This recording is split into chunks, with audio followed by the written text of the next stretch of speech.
Hey guys, welcome back to Kranti English YouTube channel. कैसे हैं आप सभी लोग? उम्मीद करते हैं सब ठीक ठाक चल रहा होगा। फ्रेंड्स, आज हम लोग पढ़ने जा रहे हैं कुछ ऐसे फ्रेजेस, कुछ ऐसे इंग्लिश फ्रेजेस जिनका इस्तेमाल करना, जिनका प्रयोग करना बहुत जरूरी होता है अगर हमें अच्छे से अंग्रेजी बोलना है, फ्लुएंटली अंग्रेजी बोलना है, धड़ल्ले से अंग्रेजी बोलना है। तो इस तरीके से इस टाइप के फ्रेजेस का प्रयोग करना एक तरीके से हमारी मजबूरी बन जाती है to speak fluent English, to speak English fluently. तो वीडियो आपके लिए बहुत ज्यादा महत्वपूर्ण होने वाला है, वीडियो को आखिर तक जरूर देखिएगा। तो चलिए वीडियो को स्टार्ट करते हैं। तो स्पोकन इंग्लिश में ये फ्रेजेस हैं, ये सब कुछ फ्रेजेस हैं। Every which way, any which way, for which, to which, of which, because of which, on which, with which. तो आइए जरा से एक एक करके हम लोग समझते हैं कि इसमें से हर एक का मतलब हिंदी में क्या होता है और हम कैसे उनको सेंटेंस में प्रयोग करेंगे, सेंटेंस में उनका हम इस्तेमाल करेंगे। तो सबसे पहला जो फ्रेज है आज का वो है every which way. Every which वे का मतलब होता है हर तरह से या फिर जहां तहां। इसका दो मतलब होता है हिंदी में, एक तो होता है हर तरह से और दूसरा है जहां तहां।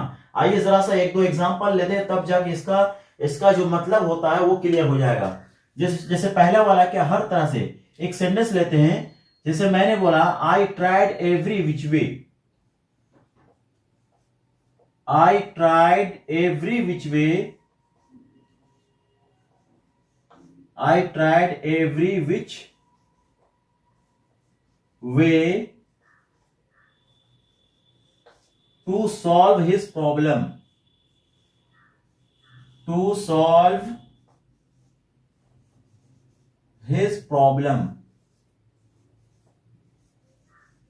His problem. इसका मतलब यह हो गया कि मैंने हर तरह से या हर तरीके से कोशिश की उसकी जो समस्या, उसका समाधान निकालने की। मतलब यह है कि मैंने उसकी जो प्रॉब्लम थी उसको समाधान करने के लिए, उसका हल निकालने के लिए हर तरह से मैंने क्या किया, कोशिश किया, प्रयत्न किया। इसकी जो दूसरी मीनिंग है जहां तहां, इसकी दूसरी मीनिंग है जहां तहां। इसका भी एक एग्जांपल लेते हैं। इसका दूसरा मतलब होता है जहां तहां। जैसे बोलेंगे the books were scattered, the books were scattered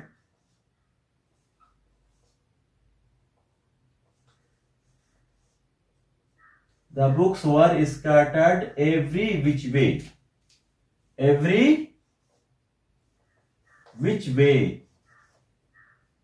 इसका मतलब हो गया हिंदी में कि किताबें जहां तहां बिखरी पड़ी थी। इसका मतलब क्या हो गया, किताबें जहां तहां बिखरी पड़ी थी। तो इसका मतलब एवरी विच वे का मतलब आज हम आपको बताना चाहेंगे। ये सारे के जो सारे फ्रेजेस हैं, ये सारे इसको बोलेंगे विच फ्रेजेस। क्या बोलेंगे, विच फ्रेजेस।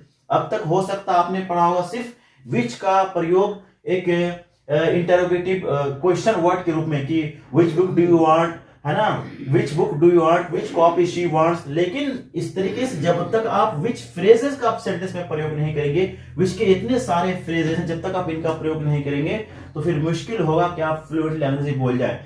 तो हमें अंग्रेजी बोलते समय किसी तरह की कोई दिक्कत ना तो इसके लिए हमें क्या करना पड़ता है, इस तरह के फ्रेजेस का हमें क्या करना पड़ता है, प्रयोग करना पड़ता है, इस्तेमाल करना पड़ता है। चलिए अगला जो अगला विच फ्रेज है वो है any which way. Any which वे का मतलब क्या होता है, किसी भी तरह। इसका मतलब क्या होता है, किसी भी तरह। एक एग्जांपल लेते हैं, तब जाके इसका मतलब क्लियर हो जाएगा। जैसे मैंने बोला any which way,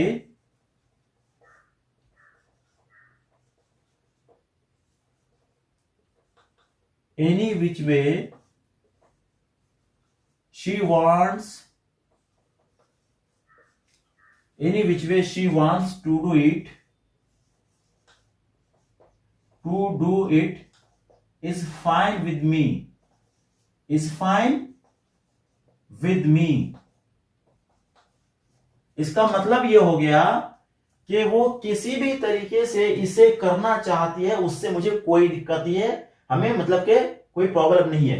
any which way she wants to do it is fine with me. मतलब ये हो गया कि चाहे किसी भी तरीके, चाहे जिस भी तरीके से वो इसको करे, उससे मुझे कोई दिक्कत नहीं। तो इसका एनी विच वे का मतलब क्या होता है? किसी भी तरह। हमारा जो अगला विच फ्रेज है वो है फॉर विच। फॉर विच का मतलब क्या होता है? जिसके लिए। इसका मतलब क्या होता है? जिसके लिए। आइए इसके लिए एग्जांपल लेते हैं। जैसे मैंने बोला कि you saved my life, you saved my life, you saved my life for which I am thankful, है ना? For which I am thankful, मतलब यह हो गया कि आपने मेरी जान बचाई, इसके लिए हम क्या हैं? शुक्रगुजार हैं। आपने मेरी जान बचाई, है ना, जिसके लिए हम क्या हैं? शुक्रगुजार हैं। अगला सेंटेंस है टू विच। टू विच का मतलब क्या होता है ना? टू प्लस विच, इसका जिससे, इसका मतलब होता है जिससे। जैसे एग्जांपल लेते हैं कि the village I belong to, the village I belong to, the village to which I belong, इसको ऐसे कर लेते हैं, the village to which I belong, to which I belong is very small, is very small. इसका मतलब ये हो गया कि मतलब कि जिस गांव से, है ना, वो गांव जिससे, इसका मतलब क्या होता है? जिससे, वो गांव जिससे, मतलब हम क्या कहते हैं, मेरा क्या है, मतलब कि ताल्लुक है, वो गांव क्या बहुत ज्यादा छोटा है। तो हमने यहां टू विच का प्रयोग कर दिया, है ना? इसमें हमने टू विच का प्रयोग कर दिया। इसमें एवरी विच वे का प्रयोग हुआ है, एवरी विच वे, और इसमें एनी विच वे का प्रयोग हुआ है, आप देख सकते हैं। इसमें फॉर विच का प्रयोग हुआ है, आप देख सकते हैं। इसमें क्या हुआ? टू विच का प्रयोग हुआ है। अगला जो सेंटेंस है, अगला सेंटेंस है ऑफ विच। ऑफ विच का मतलब होता है जिसमें से। इसका मतलब क्या होता है? जिसमें से। हम सेंटेंस में इसका प्रयोग करेंगे तभी जाके इसका मतलब सही से क्लियर हो पाएगा। तो चलिए एग्जांपल लेते हैं। जैसे बोलेंगे I have 5 novels, I have 5 novels, है ना, मेरे पास कितने? 5 नॉवेल्स हैं। ऑफ विच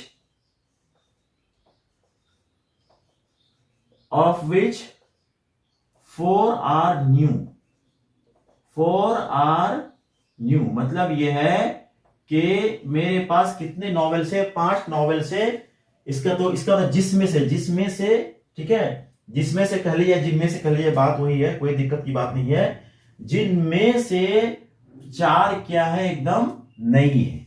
अगला जो हमारा विच फ्रेज है, because of which. Because of विच का मतलब होता है जिसकी वजह से। इसका मतलब क्या होता है? जिसकी वजह से। For example it was raining, है ना, it was raining, it was raining, it was raining, because of which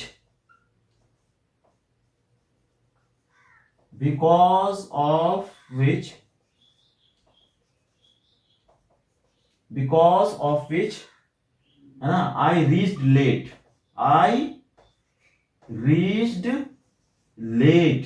इसका मतलब ये हो गया कि चूंकि मतलब कि बारिश हो रही थी, इट वॉज रेनिंग, बारिश हो रही थी, ये क्या पास्ट कंटिन्यूअस में। बिकॉज ऑफ विच, हमने यहां बिकॉज ऑफ विच का यूज कर दिया, जिसकी वजह से, मतलब कि मैं लेट पहुंचा, जिसकी वजह से मैं क्या हुआ? लेट पहुंचा। तो बिकॉज ऑफ विच का मतलब क्या होता है? जिसकी वजह से। हमारा जो अगला विच फ्रेज है वो है ऑन विच। इसका मतलब हिंदी में होता है जिसके ऊपर।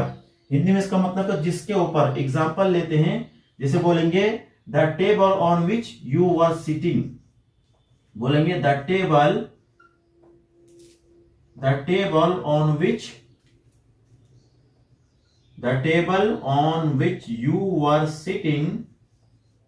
on which you were sitting,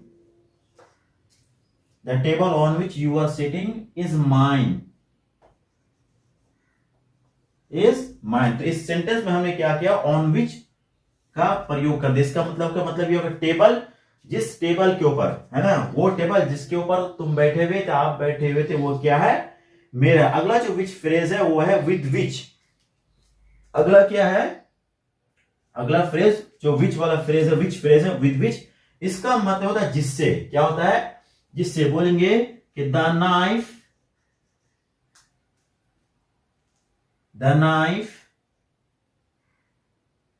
या दूसरा एग्जांपल द पेन, चलो नाइफ ही ले लेता हूं। द नाइफ विद विच, है ना, with which I cut it. The knife with which I cut it has been stolen. Has been stolen मतलब क्या हो गया इसका, मतलब इसका ये हो गया कि द नाइफ विद विच, है ना, इसको अंडरलाइन कर देते हैं।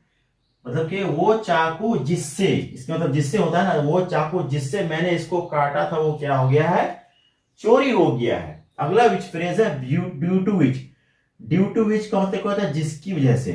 बिकॉज ऑफ विच का मतलब भी क्या होता है, जिसकी वजह से। और ड्यू टू विच का भी मतलब क्या होता है, जिसकी वजह से। जोन सा आप प्रयोग कर ले, कोई दिक्कत की बात नहीं है। जरा एग्जांपल लेते हैं, एक एग्जांपल ड्यू टू विच बोलेंगे, it was raining hard. It was raining hard, है ना, इट वाज रेनिंग हार्ड मतलब बहुत तेज बारिश हो रही थी, बहुत। It was raining hard due to which, है ना, due to which I could not I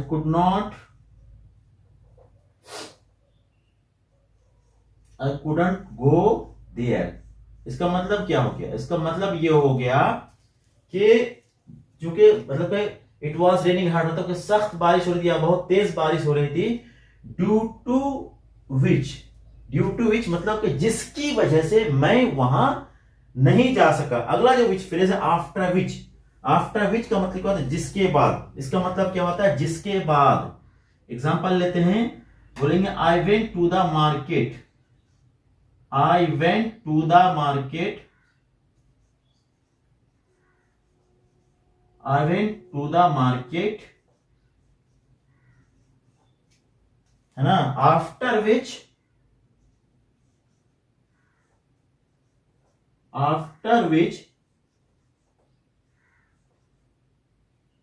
I went back home. I went back home. I went back home. तो इसमें हमने आफ्टर विच का प्रयोग कर दिया। इसका मतलब क्या होता है, जिसके बाद। क्या होता है, जिसके बाद। तो इसका मतलब क्या हो गया, I went to the market, मैं मार्केट गया, जिसके बाद मैं कहां चला गया, घर वापस चला गया। अगला जो फ्रेज है इन विच, इसका मतलब होता है जिसमें। क्या होता है, जिसमें। जैसे बोलेंगे the room,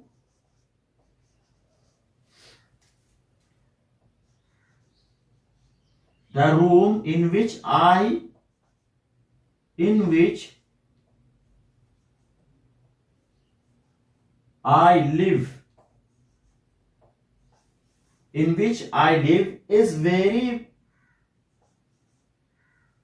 is very clean, इसका मतलब क्या हो गया कि वो कमरा जिसमें, इन विच का मतलब क्या हो गया, जिसमें। वो कमरा जिसमें मैं रहता हूं वो क्या, बहुत ज्यादा क्या है, क्लीन है, साफ है। आखिरी जो आज का फ्रेज है हमारा विच फ्रेज, वो अंडर विच। अंडर विच का मतलब जिसके नीचे। क्या होता है, जिसके नीचे। एग्जांपल लेते हैं, जिसके नीचे। फॉर एग्जांपल बोलेंगे,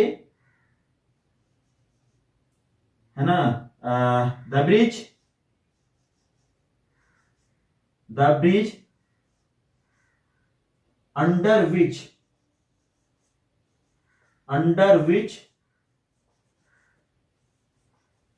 under which you live under which you live is very dangerous, is very dangerous. क्या मतलब हो गया इसका? इसका मतलब ये होगा कि वो ब्रिज जिसके नीचे तुम रहते हो वो बड़ा क्या है? खतरनाक। वो बड़ा क्या है?